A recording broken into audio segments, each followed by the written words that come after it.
Okay, this is another special profile presentation. Sorry, I had this crazy thought come to my mind. This is why I'm laughing. I'm sure Emily is like thinking, no, you just did one. Why would you do another one? Well, because I figured if we're going to start out as friends, and I'm hoping we will, and until you're ready to also get to know me better, because again, I consider you to be this woman of mystery, and I'll explain what that is at the very end of this particular presentation. Someone that I'm very, um, well, if you haven't heard my voice already, yes, I am very curious about you and very interested in knowing more about you. Perhaps if you get comfortable around me, you might, I'm hoping anyway, have the same feeling I do where I'd like to get to know you better. But of course, not in a improper way, because I wouldn't want you to make a first bad impression on you when you see me in person. Um, Hopefully, I'll make a good impression on you, and perhaps that means when you're not busy doing acting or modeling, that it could lead to, I don't know, maybe we could go like on a second dinner date or something if I should ever get the chance to hear from you, and we can go on a first. And perhaps, I don't know, maybe uh,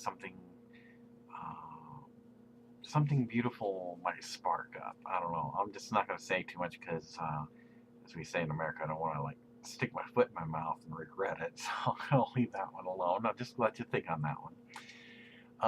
The reason why I'm doing the second one is so that you can get to know me a little bit better. This is not a whole lot about me, but it's kind of like I said in my last one. It's like, I consider myself to be a little bit of that sugar, cinnamon, nutmeg, allspice, a little touch of vanilla, and you whip it all together. And so I'm freely giving out a little sample taste of what I'm like by you knowing a little bit more about me.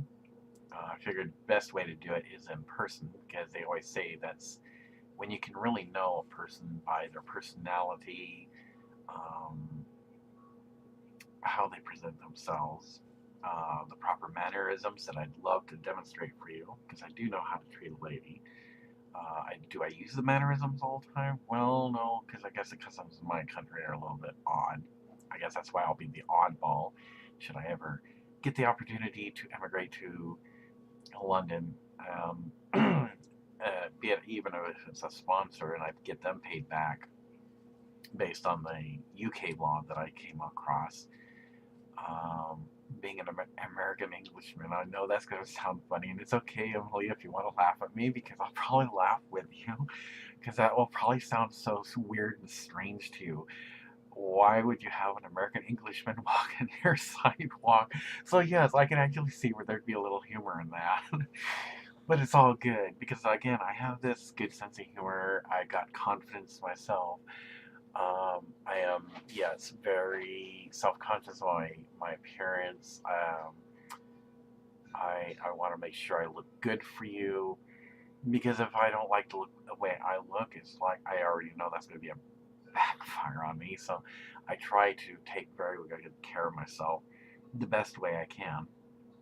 Um, I do have some things I have to improve about myself, but that's the thing. As long as I'm putting in the effort to always improve myself, I think that should say something, that at least I'm making that extra effort. So I will be back after I do this special Love of Two Dragons. And not that I'm trying to hint anything, but it also kind of goes with the motion picture anyway. And I guess we can go from there. Eventually, I'd like to ask you some questions. I don't know if I'll ever hear about it. Maybe you can even put some on YouTube to answer my questions if it should ever come up. That would be so awesome. So I will be back.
Okay, this is about the uniqueness of the symbology, or they call it symbology, but I guess it's supposed to be pronounced symbology.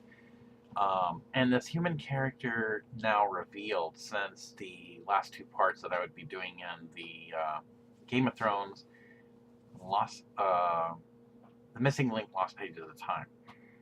Um, there's this one particular thing, as we all know, as you can see here, um, he was found, me, that is, on Slaver's Bay on the beach by Daenerys, and so it's quite the moving experience how she found him, and and you can see there's something building, just a small spark, the grin on her face and everything. I just passed out and I don't hear what she's saying because I'm like unconscious in this scene, um, and it's probably what is she thinking? There's like she sees a future here based on what the visionary told her, or maybe she's going on her own and sees a future here. It's like the mystery the chemistry that's going to build between this human and this Targaryen queen, and it's like that's the suspense that keeps people wanting more. What's going to happen to this human? Okay, so um, one of the things that I kind of practice really well, and I don't know if I covered it already or not, but I'm like, there's this scene. Okay, we've already broken the language barrier, and she hasn't asked me the personal questions yet. That comes later. And she likes the fact that I have this thing, and of course, now for me being a human, it's called a Zippo lighter, right? And she has dragons that light things on fire, but it kind of startles her and shocks her. It's like, well, how can such a little thing put out a flame? And so I demonstrate this to her, and I'm not aware of it. I mean, I kind of am, but I'm not. But she is, because she's got twice the senses a human does. It's like I'm flirting with her, and I don't know it. Well, in reality, yes, I sometimes I'm a natural flirt, and I hope Emilia, you would forgive me of that, because that's just. It's not like a light switch. I can turn off my flirtatious side. It just happens. I don't know what else to tell you. I mean, this is probably what makes me not like any man you've ever met. You'll find that out when you meet me in person. It's not that I'm trying to intentionally flirt. It's just this is my one of my unique things about my personality. Something you'd probably have to get used to, but well, I'll just leave it at that. Anyway, so I give her the slider, right? And well, she takes it back in through the meeting room, because you got to go through this meeting room area to the balcony from the scenes I've seen in the Pyramid Palace, to go all beyond that to like a hallway that goes to probably other areas of the Pyramid Palace, and so this is after I also had to explain to her what this long thing was, okay? Because again, you got to remember, humans have their habits; they smoke cigarettes, right? But they don't do that in Daenerys' world. And to her, I'm like this symbology being everything. It's like, oh, okay, smoking like a dragon because you exhale.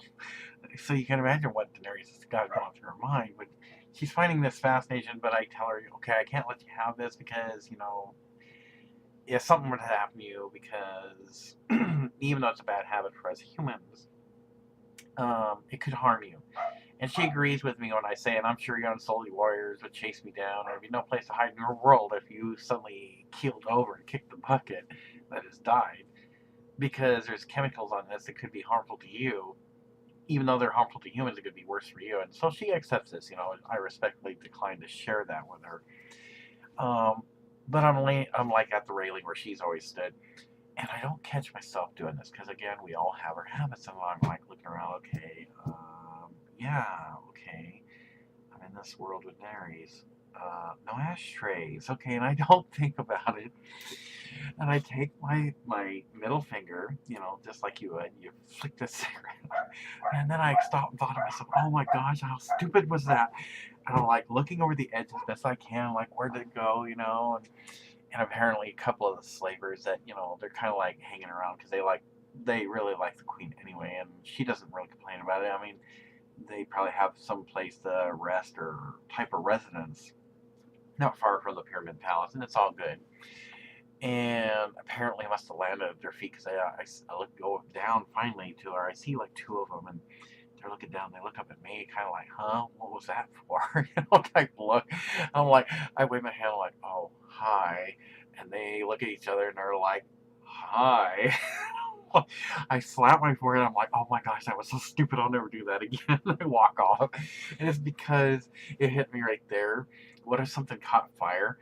And went to Daenerys, "Oh, hey, this strange person that's up in this balcony flicked a cigarette and now the tree's burning, that could be bad symbolism because symbolism is everything. It would be like giving the wrong message. Okay, now I've come to burn her world. And what do you think she's going to do to me? And she's got 3 dragons. So, yeah. So it's kind of like one of those dumb things that a human does because it's a habit in his world. But eventually, and I don't want to spoil it for you, she's going to more or less without saying it, let him know you're in a non-smoking world and these have definitely got to go. So it could make the human kind of think of it in a humorous way. Oh yeah, so even though I went to paradise with this beautiful queen, maybe I am in hell because I can't smoke any more cigarettes. So it's kind of a funny thing there. Um, that I had practiced, it was like as if I was almost there. And the thing that this human has to realize is that he has to use caution, not so much like you would with the Dothraki, because they're even more fierce, but you say or do the wrong thing, and I'm sure Emilia, Peter Dinklage, Natalie Dormer, whoever might be listening, it'd be like, yeah, that could be true. In fact, Natalie, and I'll get to her in a bit on the greeting to Cass, tells this human, even though we all know it's fictional, she goes, you're not in a dream world anymore. You got to be careful what you're doing because people are going to see that and use that not only against you, but to undermine the goals of Daenerys. And so, because I like one in front of her, and that's before the confiscate, of course. And she sees that it's very strange that I stick my face up to the flame to light this long thing, which we call a cigarette. So, yeah, it's quite the uniqueness of this human character. He has a little humor to it, but he does have his serious moments when he's trying to defend her against the enemies that are coming against her. So, just some interesting things to consider. Okay, here's a tidbit for Emilia. I'm a little bit, excuse me, getting choked up over this. Oh my gosh. Um, I have thought I better fess up now. Okay, this is kind of embarrassing. Okay, if, like, say, we're at a party, okay, and I don't know if you drink or not, but I'm just saying if we are. Um, I do get into a mood. One, you won't have to worry, I'm never rowdy. Um, Not that I'm going to be a male stripper either. Heaven forbid that. I would be so embarrassed if somebody told me about that. Um, if something is amusing or funny, sometimes I get to be laughing so hard, I kid you not, that I don't catch myself. I end up like snorting. And it is so embarrassing, and it makes me laugh harder until my ribs are so sore that I'm almost crying and laughing at the same time. So I just wanted to assure you, it doesn't mean I'm being weird. Though I would probably imagine you would probably think that would be. But if you laugh too, then I know that must be a good thing. It's something that's always happened. I don't try to get too much in laughter because, yes, that is so embarrassing. Oh my god. But yeah, there's a few quirks about me. That's one of them that you might find funny, or at least I hope you would. There's nothing wrong with me. It's just yeah, that's just kind of one of my unique things. Oh my gosh, I can't believe I'm talking about that. Anyway, I just thought you should know ahead of time so you don't think like, oh my gosh, what did you do? Just snort like a pig or something. It's not intentional. It just kind of happens when I least expect it. I was like, it's just, I got this good, um, charismatic, I think it is what I'm trying to think of, carefree, uh, attitude. And I don't know, I'm hoping you would find that attractive, but it probably wouldn't surprise me. And like I said, if you laugh at me, it's okay, because I'll probably laugh with you too. I'll probably very sort of rosebud kind of done laughing, and probably have to wipe lots of tears from my eyes. But it's because I have a very good sense of humor, so I just wanted to give you a heads up on that one. So, not to scare you, it's just, that's just me. So yeah, that would be like slap the forehead moment. There's another one too. My stepdad and I always like to talk about my future goals and um, you know, how I'm going to like put the movie out or get my future agent to promote me, right? And I said, well, I'll probably go ahead and do the audio too. And somehow it came up, and he's like, audio, and I go, and I didn't think about it because to me it was like normal content. And I said, well, it's good if you're a blind man. And he starts laughing. I'm like, what? Did I just say something funny? And he's like, yeah, did you hear what you said? And then I started laughing because he told it to me like exactly what I said. He goes, yeah, you said it would be good if it's only a blind man. I'm like, oh my gosh, I can't believe I said that. Well, it's like, well, I guess I was kind of accidentally thinking for with the right intention in mind. Okay, yeah, if a person is blind, they can't really watch Game of Thrones. So I guess the audio would work good for those who are blind and can listen to it. But I wasn't trying to make a joke of it. I was like had a serious look on my face, and I just kind of blurted it out. I'm like, oops. So that's another thing that you might find kind of funny. Like, I might say something and not catch myself saying it, and it wouldn't be intentionally offensive. I'm thinking if you suddenly laugh, I must have said something funny. You'll probably have to let me know. What did I just say? Was it something dumb I'm going to be embarrassed about now? So it would be probably something you might find very amusing. So I just thought I'd share that one with you.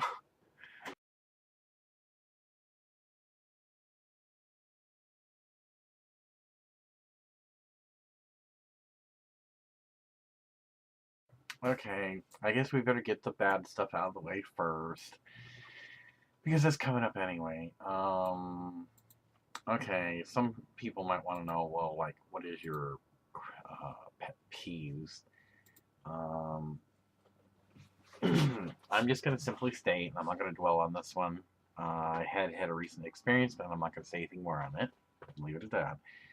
Underline, if somebody has a disagreement with you on something, don't matter whether you're an actress, politician, or what have you, you don't like strike back at somebody trying to blackmail them. Not a good way to get off. And that's why I underlined this because it gave me some not so fun memories. And we're just gonna leave that one alone. I think people, even if they get negativity, because even, should I, um, well, it's not a matter of should. I know I will because I've got confidence in myself. When I get to my master's degree to be an actor, yes, there's going to be negativity. Now the question is, do I handle myself in a professional way? Or am I going to let them affect me to where I'm going to stoop to the level or lower and become like an internet terrorist? Probably not a good idea. I would want to threaten somebody. You either give me $1 million, or I'm gonna like have you thrown to prison by saying I saw you smuggle 20 kilos of pot on your boat, and if you don't give me this mandate that you're gonna give me this $1 million, then you get to go to prison and be some fat dude's boyfriend and blah blah blah. It's just something you don't do. You want to have proper etiquette and mannerisms. Negativity happens. I was taught in life, you just shrug it off. If people have to stoop that level, they're not worth your time. It's not worth it. Why stoop to their level? Is who's the professional, you or somebody else? Then, it's just something to think about. Obviously, not. Well, you wouldn't probably, hopefully, face a judge with this big a nose, but yeah, it is a criminal offense. It's proven in my country. Terrorists don't always have to have car bombs. They can threaten people on the internet. If you act a terrorist way, I know where you and your family lives. I know anything about your family. That's like threatening somebody. You don't want something to happen to your family is what's not being said. Then you're going to do what I want. You just don't do that. And because it don't matter what position you hold. You could be a dictator from another country. You could be an actor, a famous wrestler, actress. It don't really matter. You're going to end up going to prison. You've just ruined your career, and that's the end of it. So is it really worth sending a threatening email? Obviously not. You got to weigh up what's more important in life. Are you going to really ruin your reputation because somebody complained about something? And to me, that just doesn't make any sense. The other one is attitude. It's like I always like kind of twist it around. I go, hey, I don't do latitude, not like the latitude on the globe that you would see in a classroom. It's just how I kind of be a smart ass, so to speak, back to them. I don't do latitude, so you can do with that. Well, I like this quotation here by Clayton Christensen. And if your attitude is that only smarter people have something to teach you, your learning opportunities will be very limited. When we see people acting in an abusive, arrogant, and demeaning manner toward others, their behavior almost always is a symptom of their lack of self esteem. So that means if I had something to complain about and somebody's going to blackmail me, you send me $1,800 by mandate or something like that, they have no self-esteem in them. They may put out many movies or what have you, but their esteem just went down the toilet. They're not self-conscious of their self. They're just lying. They figure, well, I'll do it to make myself look better. And that's why it says they need to put someone else down to feel good about themselves. Well, you know what? That's not making you a professional. Makes you look low. Um, you know, and if you have to do it to put someone else down to make yourself feel good, that means then you're a pretty poor actor or actress and you might as well give it up because it don't matter how many movies you put out. It don't matter if you flash all your body parts. Okay, you might turn the head of men, but people aren't going to remember your name when you lay on your deathbed. You get old and gray because they're only going to remember the actors and actresses that treated each other with human dignity, and that's the ones I would also remember. So that's a pet peeve of mine, is people's attitude. We can get along, and that goes wrong with judging a person. Judging a person does not define who they are, it defines who you are. If you're judgmental, then you're something I got to scrape off the bottom of my shoe because you think you're all that and you're not. I always like to say in my country, you can talk the talk. Can you walk the walk? I thought not. You got 20 pounds of makeup weighing you down. Well, I guess that tells me where the rest of the brains went. So you see, and I don't want to get to that level. I think everybody should get along with each other.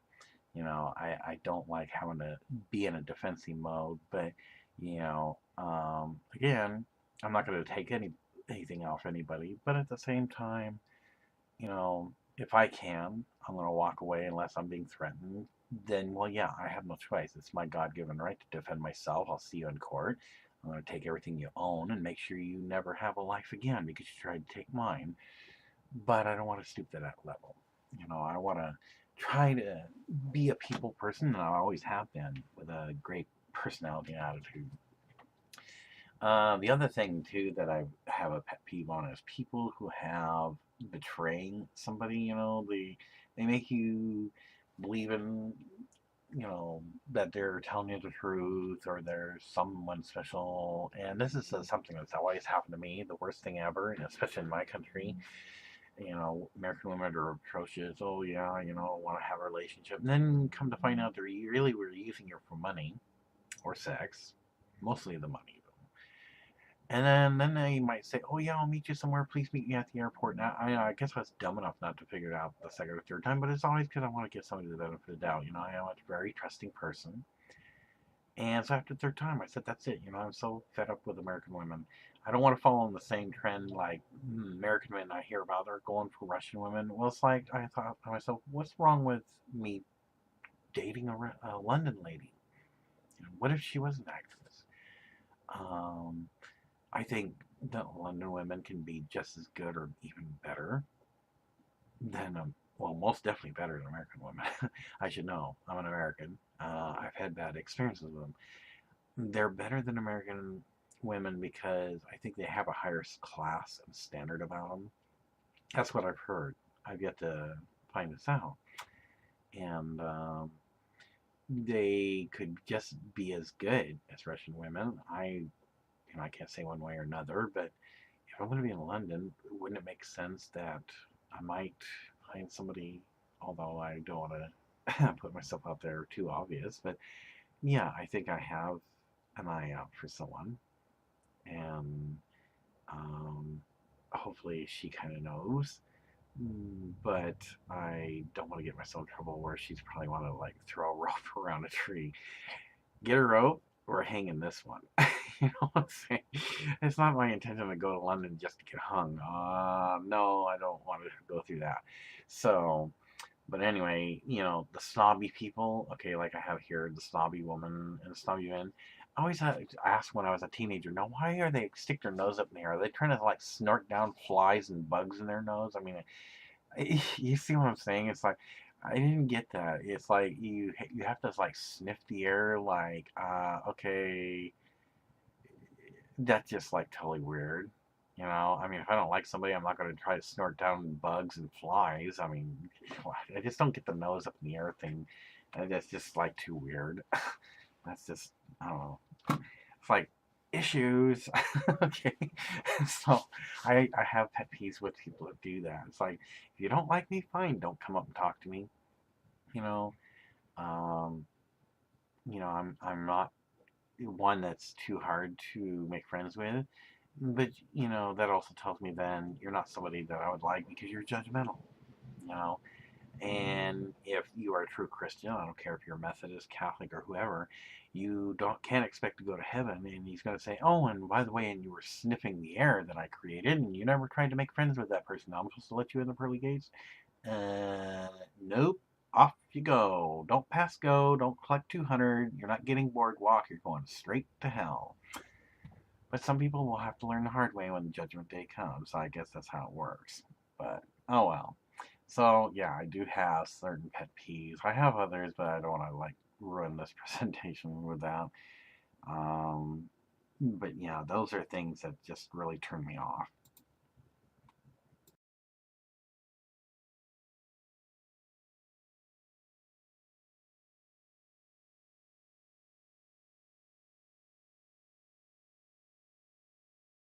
Okay, so I just had to get that out of the way.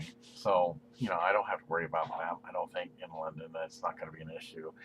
Um, I think I can be the kind of people person that people will take kindred spirit to me. Aside from my fact that I have a yes, a funny sounding accent, be quite the dead giveaway. So now I have a question for you, Emilia. Um, okay, have you ever had a moment where you wished you could have like a type of nice sensual sensation to your back, or maybe your neck and your feet?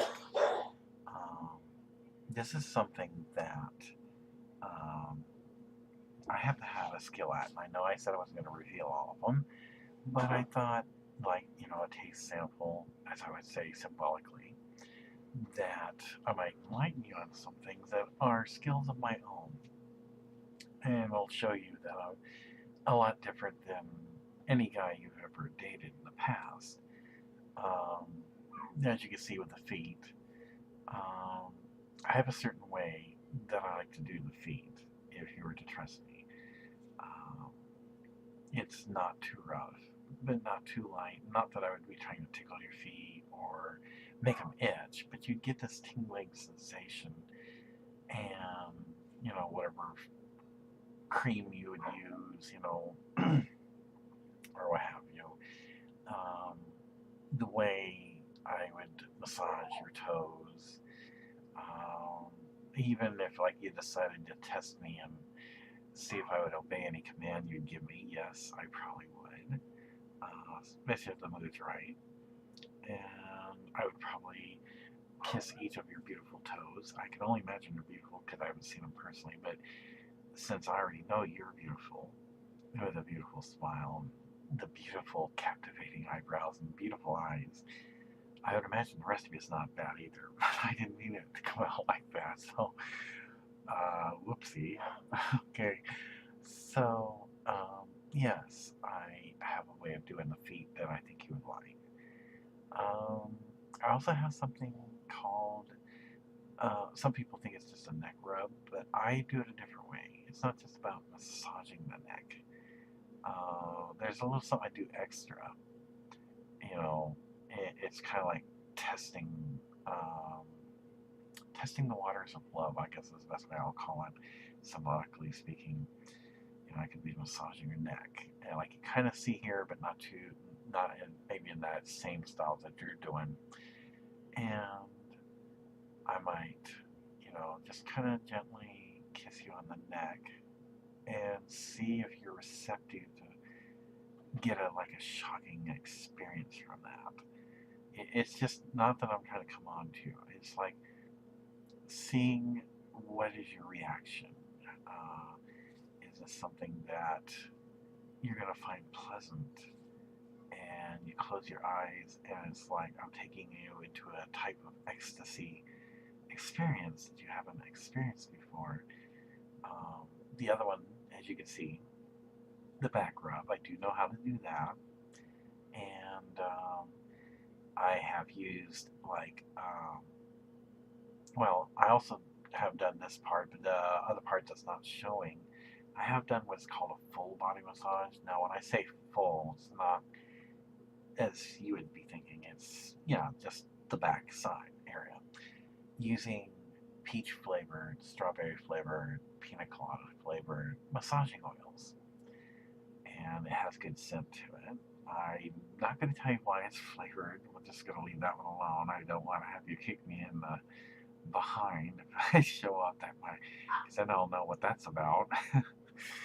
But yes, I do have certain skilled touches, very light to the touch.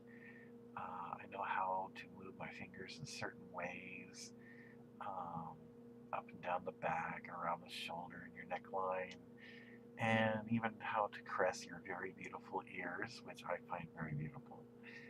Um, so certain things, I'm hoping I'm making a good impression on you to get you kind of think about, okay, if I can offer you this, um, would this be something that you might find intriguing about me? Because I would be able to do something for you that nobody else has. Because everybody has a different style. And like I said, mine is my own. I could tell you about the other massage I know how to do, but I'm thinking I better not. If you want to know, and provided you have an interest in me, um, we could see if you'd be interested in wanting to know what the other massage techniques I have are, known as um, the full fledged massage. Um, that one is all I'm going to say, because I don't think I should tell you right now. But I I know that I'm not very rough. In fact, I'm actually not rough when it comes to massages anyway. You'll just have to find out for yourself. So I'm going to leave that at that and keep you in suspense, and you can think about things.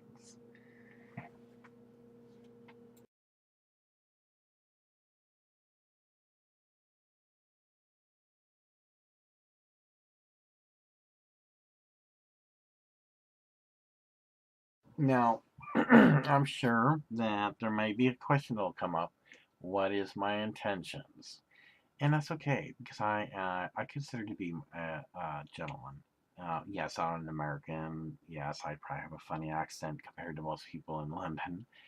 But my intent is to um, prove myself that I'm the spicy guy that is unlike any man of London or my country in USA.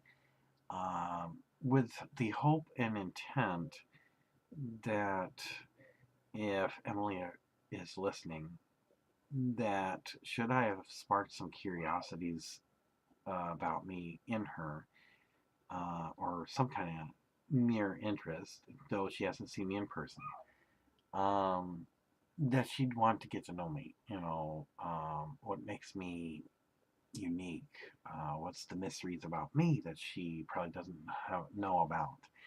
And perhaps we can exchange the mysteries about each other when she feels comfortable and ready to do that. I think that when it comes right down to it, um, I would have to definitely compliment her on her beauty.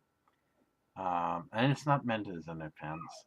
I think that if something did develop, you know, I could accept her for who she is, with or without makeup.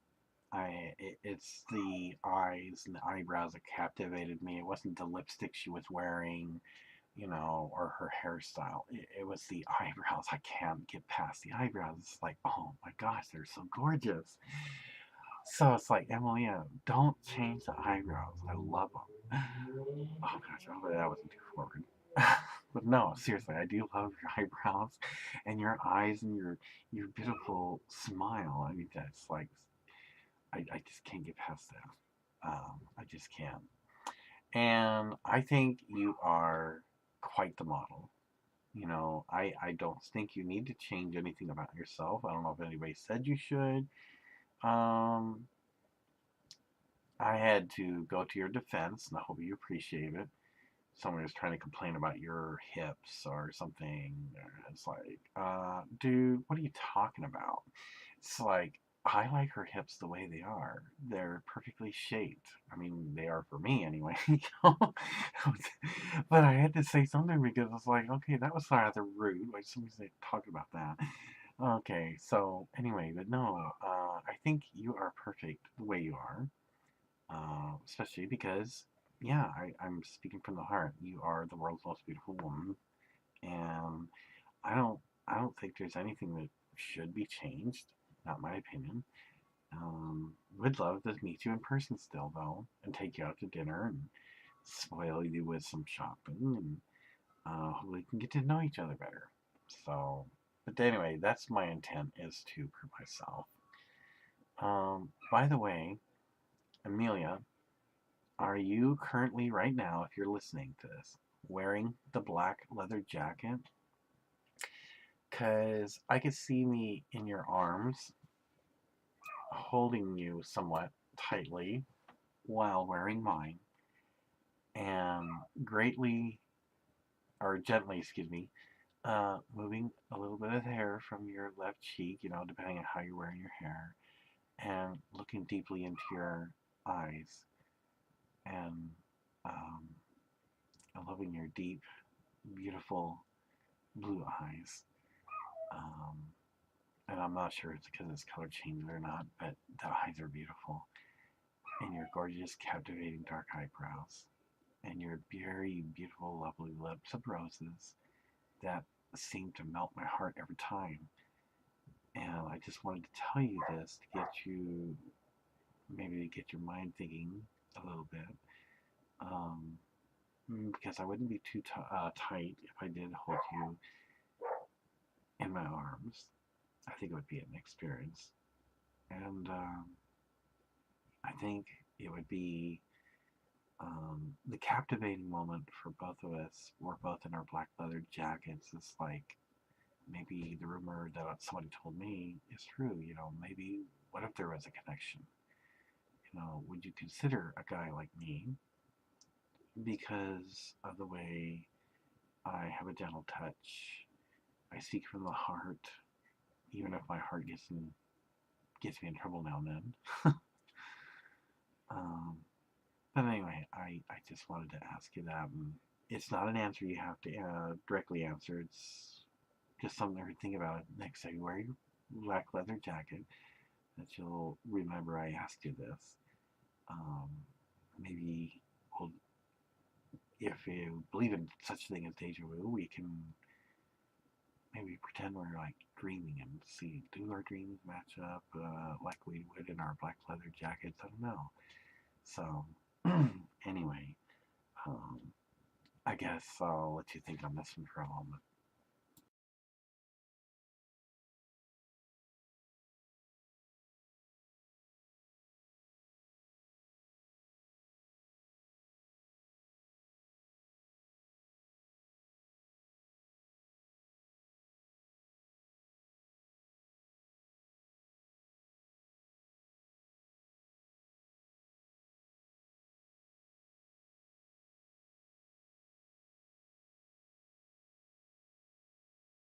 Okay, this is for letting you know about my likes. Um, I like a woman who does a little bit of flirting, um, and she may kind of be like me, and maybe she's not trying to intentionally flirt, but in a way she is. Um, she can flirt with just a simple smile or how she looks at someone. Um, Maybe she might make comments of hinted suggestions, like maybe she's testing to see how receptive this guy is. And since you kind of do, after all, you did act a part in as some other dragons, I have to prove to you that I am this receptive, symbolical male dragon. It's like, how receptive would I be if you were to say something to me, not coming out directly and saying it, but more like a hinted suggestion? Am I going to catch on that? That'd be something interesting, I guess, to try. Um, One of the things that I found, this is, I might as well come clean because I know you're probably gonna corner me one of these days in London, and I'll have that feeling like when I was a teenager. Oh, I'm about to go to the principal's office and I'm about to be in trouble because you're gonna want to know why is it that I find you, what is it that attracts me to you, and I have to confess, Amelia Clark, you have the most beautiful eyebrows. I swear. I don't know what it is, but there's something about the eyebrows. It's just like it's the highlight of your beauty, um, that really captivates me. Because right after the eyebrows, it's like I look deep into your eyes. Even though they're just pictures right now, I can imagine looking deep into your eyes, and it's like, oh my gosh, my heart is melting. My heart rate's getting faster. Might be having a little trouble breathing, but I'm going to do my best to keep that under control. Um, and you have this big, beautiful, sensual smile. Um, it's like the lips of roses. Um, when you smile, it puts out an aura of power and magic. And it's like I'm powerless to look away or resist a smile like that. It's like putting me under hypnosis or a spell, which I don't mind. So it's like as everything comes together, the eyebrows, the beautiful eyes, your beautiful ears, your smile, it's like makes all one big beautiful portrait who I would probably, if I knew there was, again, some interest there, I'd probably be like wanting to worship the ground you walk on.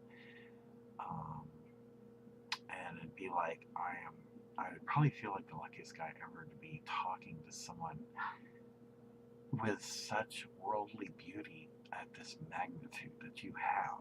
And I don't know if anybody else has ever told you that, but this is me speaking from my heart. And I know I don't count for nothing until you see me in person, because then you can experience my personality, and by me looking in the eye and telling you this, so you can see with the sincerity I have, of the attraction that I see there. Um, so the glimmer of your eyes, because I know there's ways you can smile with just your eyes without even smiling. It's like the glossiness, or glitter of the light, and it's like I can feel my soul just burning. It's like, well, that is symbolical. She did play the mother dragon, so it's like I feel my soul just bursting into flames. It's like, oh my gosh. I very rarely get a sensation like this, and it's something that I can't quite put into words, but it's a sensation I like. Um, Sometimes, I can get very, moved. Not that you would do it intentionally. Even you might if you had an interest in me, but I will let you decide on that. But let's say that we're trying to reach for something, and you somehow even if it was unintentionally rubbed on me, it'd be like I feel this like it's kind of like a shock type sensation that goes through your body, and it's like, wow, she's got this gentle touch, and it's like, wow. It's like, oh my gosh, and it's like, so I try to keep my composure, um, and it's got things stirring in me, but um, not gonna say what. I'm not having an issue either. I'm not gonna say that. That would be embarrassing. No, I don't. I mean, sometimes, but no, I don't think I better discuss that now. No, it would not be at that. If you kind of got what I'm talking about, don't worry. I do have some self control. Or should I use the word some? I don't know if that was a good idea. Oh my gosh. Um, Also, this one, I'm referring back to this again, my favorite pose that you did. And it's not because of how you're laying. There are other poses you've done that I greatly admire. Um, but this one in particular, because it's the one that inspired me to wanting to, well, use the washcloth. And so certain poses can, like, tell me that, oh my gosh, this is the world's most gorgeous, sexy woman of the world. And how I'd love to get to know her. You know, what would she think of me? Could we be good friends? And then maybe eventually start going out. And if things got really good between us, would she consider a man like me for a long-term relationship? So it causes someone for me, you know, to think with their heart. And yes, sometimes my heart gets me in trouble. I will confess that. But at other times, someone told me sometimes thinking with the heart is not a bad thing because it kind of sends the signal to the one I'm interested in that what I say or do are feelings of true sincerity. I don't need to use lines to pick anybody up. Nobody ever taught me how to anyway. Either they're interested or not. And so it's just something I thought I'd share with you as far as my likes goes. And so hopefully I've kind of left something in your mind to think about.